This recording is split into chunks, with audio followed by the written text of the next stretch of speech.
اجا واحد للنبي قال له يا رسول الله أنا أريد أدخل الإسلام، بس أنت تقول أكو نار وأكو عذاب وأكو جنة، النار علما؟ قال للعصاة.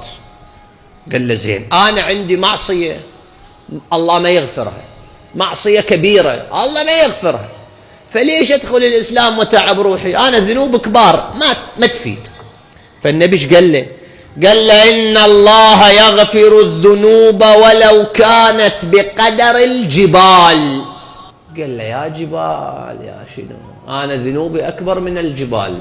بعد النبي نبي رحمة، قال إن الله يغفر الذنوب ولو كانت بقدر السماوات والأرض.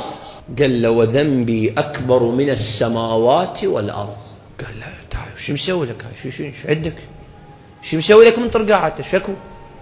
قال له يا رسول الله أني أترصد المقبرة، الناس يجيبون ميت يدفنوه، أخلي أهله يدفنونه ويكملونه ويروحون، أجي أحفر القبر، أطلع الكفن وأرجع الميت بلا كفن، وادفن القبر وأروح أبيع الكفن.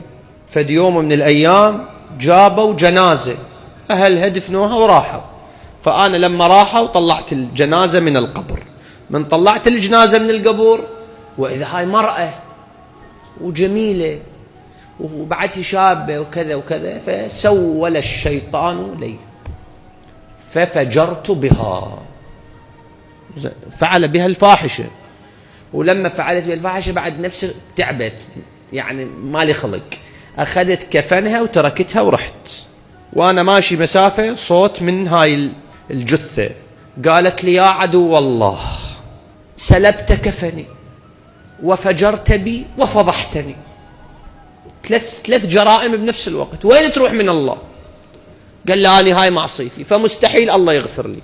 فنزل جبرائيل قال يا رسول الله إن الله يبلغك السلام ويخصك بالتحية والإكرام ويقول لك غفرت لهذا الشاب. ما دام جاني صادق ويريد يتوب أنا أغفر له، أنا أغفر له. شوف انتبه، ما دام جاني صادق ورايد يتوب فعلا وهو يدري بملكاته وذنوبه وأخطاء، بس هسه يقول لا أنا أريد أبدي بداية جديدة، أنا هم أبدي وياه بداية جديدة.